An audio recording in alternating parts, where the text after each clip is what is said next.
جس نے جنگ کا رخ موڑ دیا۔ سٹنگر میزائلز نے روس کے غرور کو آسمان سے زمین پر دے پھینکا، لیکن یہ سب امریکہ خود نہیں کر رہا تھا، وہ پاکستان کے کندھے پر بندوق رکھ کر چلا رہا تھا۔ اس کھیل میں تیسرا بڑا کھلاڑی تھا سعودی عرب۔ انہوں نے نہ صرف پیسہ بھیجا بلکہ ایک خاص نظریہ بھی دیا۔ مدرسوں اور مساجد کے ذریعے ایک ایسی سوچ پھیلائی گئی جو مقامی افغان سوچ سے بالکل الگ تھی۔ یہاں سے لوکل جہاد آہستہ آہستہ گلوبل ایکسٹریمزم کی طرف مڑنے لگا۔ اب وقت آ چکا تھا پراکسی وار کا۔ دنیا کے ہر بڑے ملک نے اس مٹی پر اپنا اپنا کھیل کھیلا۔ انڈیا نے روس کا ساتھ دیا، چین نے خاموشی سے تماشا دیکھا، پاکستان بیچ میں پس رہا تھا۔ لاکھوں افغان مہاجرین پاکستان میں تھے، اسلحہ پاکستان کے ذریعے جا رہا تھا اور خطرہ بھی پاکستان کو ہی تھا۔ اب یہاں پر ان سب بڑی طاقتوں نے ایک چیز نظر انداز کر دی۔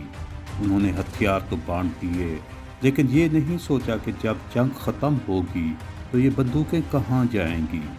وہ مقامی غیرت جو اپنے گھر کے لیے لڑ رہی تھی، اب وہ ایک عالمی نعرہ بن چکی تھی۔ روس جنگ ہار رہا تھا، امریکہ خوش تھا، لیکن کوئی نہیں جانتا تھا کہ یہ جیت دنیا کو کتنی مہنگی پڑنے والی ہے۔ 1979 میں روس نے سوچا تھا کہ یہ کچھ دنوں کا کھیل ہے۔ ان کے پاس دنیا کے سب سے خطرناک ٹینک تھے، فائٹر جیٹس تھے، لیکن انہیں یہ نہیں پتا تھا کہ ان کا پالا انسانوں سے نہیں، پٹھانوں سے پڑنے والا ہے۔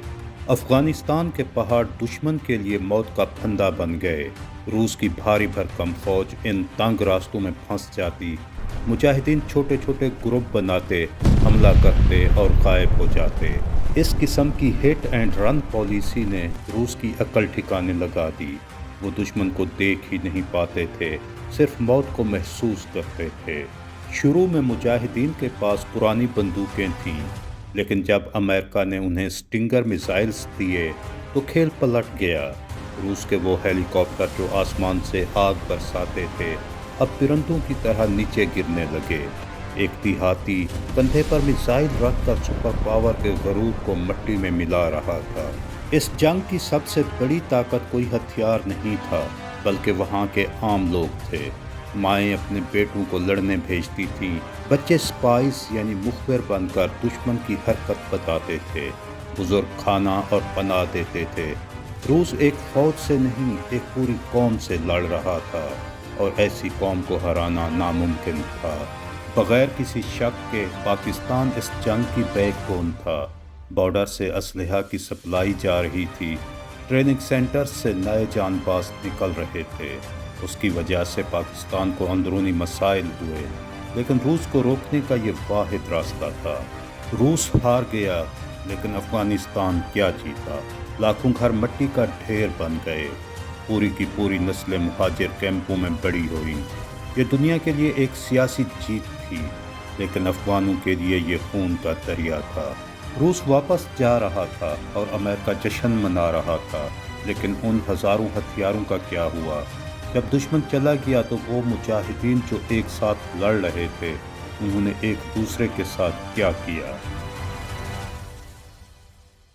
روس کی ہار کو دیکھ کر دنیا خوش تھی، لیکن یہ سکون کا وقت نہیں تھا۔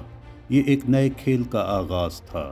وہ جذبہ جو گھر بچانے کے لیے تھا، اب اسے زہر پلایا جا رہا تھا۔ دنیا بھر سے لوگ افغانستان جمع ہونے لگے۔ ان انجان لوگوں کو افغان مٹی سے کوئی لینا دینا نہیں تھا، ان کا مقصد کچھ اور ہی تھا۔ اسی بارود اور نفرت میں جنم ہوا القاعدہ کا۔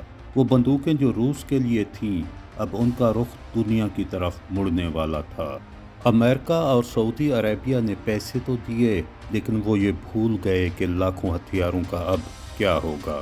جب سوویت یونین چلا جائے گا تو یہ جنون کس طرف مڑے گا؟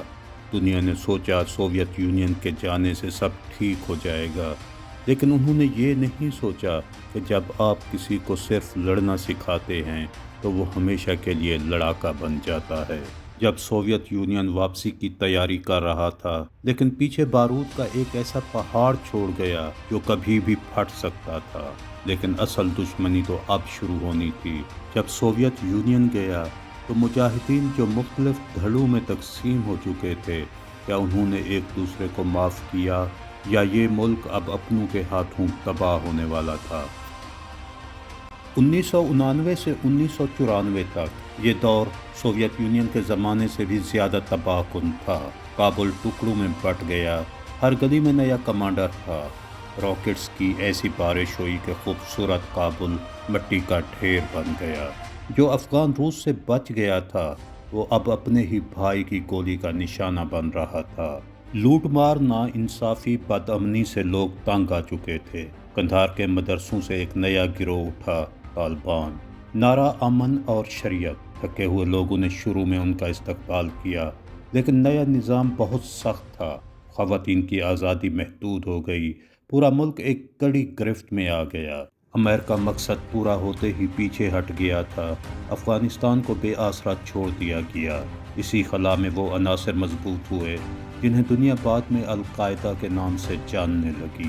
چھوڑے گئے ہتھیار، بچی ہوئی نفرت اب سرحدوں تک محدود نہیں رہنے والی تھی۔ سوویت یونین کے جانے کے بعد مجاہدین آپس میں لڑے، لیکن کہانی یہاں ختم نہیں ہوئی تھی۔ اب دنیا کی سب سے بڑی طاقت خود اس دلدل میں اترنے والی تھی۔ افغانستان کی یہ جنگ صرف دنیا کا نقشہ بدلنے کے لیے نہیں تھی، اس نے انسانی دماغ اور نظریات کو بدل کر رکھ دیا۔ آج جب ہم پیچھے مڑ کر دیکھتے ہیں تو سوال یہ نہیں بنتا کہ کون جیتا کون ہارا، سوال یہ بنتا ہے کہ انسانیت نے کیا کھویا اور کیا پایا۔ بڑی طاقتوں نے اس مٹی کو صرف ایک شطرنج کی بساط کی طرح استعمال کیا۔ امریکہ نے دشمن کو تو ہرا دیا، لیکن پیچھے نفرت کی ایسی کھیتی چھوڑ گیا جس نے بعد میں پوری دنیا کا سکون چھین لیا۔ گلوبل نظریات نے افغانیوں کے پرانے اور پرسکون نظام کو ایسی شدت پسندی میں بدل دیا جس کا زخم آج بھی تازہ ہے۔ تاریخ ہمیں ایک کڑوی بات سکھاتی ہے، جنگ صرف ہتھیار سے نہیں جیتی جاتی، اصل جنگ امن قائم کرنے کی ہوتی ہے۔ بڑی طاقتیں ہمیشہ اپنا مقصد پورا ہونے پر راستہ بدل لیتی ہیں، لیکن پیچھے رہ جانے والے لوگ نسلوں تک اس کی قیمت چکاتے ہیں۔ 1979 سے شروع ہونے والا یہ کھیل آج بھی ختم نہیں ہوا۔ سیاستدان کرسی پر بیٹھ کر فیصلے کرتے ہیں، لیکن ان فیصلوں کا بوجھ وہ ماں اٹھاتی ہے جس کا بیٹا واپس نہیں آیا، وہ بچہ اٹھاتا ہے جس نے اسکول کی جگہ ہتھیار دیکھا، اور وہ مہاجر اٹھاتا ہے جس کا کوئی اپنا گھر نہیں رہا۔ افغانستان کی کہانی ختم نہیں ہوئی، یہ آج بھی ہمارے درمیان زندہ ہے۔ یہ جنگ ہمیں یاد دلاتی ہے کہ جب علم اور شعور کے بغیر نظریات پھیلائے جاتے ہیں تو نتیجہ تباہی ہوتا ہے۔ آج بھی وہی سوال کھڑا ہے، کیا دنیا نے اس تاریخ سے کچھ سیکھا یا پھر ہم کسی نئے کھیل کا انتظار کر رہے ہیں؟ دنیا کے بڑے فیصلے ہمیشہ عام انسانوں کی زندگی تباہ کرتے ہیں۔ افغانستان کی مٹی آج بھی ان چیخوں کی گواہ ہے جنہیں دنیا کی سیاست نے دبا دیا۔ اس وقت کے بچے اب بوڑھے ہو چکے، لیکن آج تک نہ انہیں بنیادی انسانی حقوق ملے، نہ زندگی کو آسان بنانے کے وسائل۔ وہی پتھر، وہی پہاڑ، وہی زندگی کی پریشانیوں میں الجھے ہوئے چہرے۔ اس کے علاوہ اس جنگ نے انہیں کچھ بھی نہیں دیا۔ تو دوستو، آپ کا اس بارے میں کیا خیال ہے؟ کیا یہ سب صرف ایک بدقسمتی تھی یا سوچی سمجھی سازش؟ کمنٹ میں ضرور بتائیں۔ امید ہے اس شاندار ویڈیو کو ضرور شیئر اور لائک کریں گے۔ تو ملتے ہیں اگلی بہترین ویڈیو کے ساتھ، تب تک اپنا اور اپنی فیملی کا خیال رکھیں۔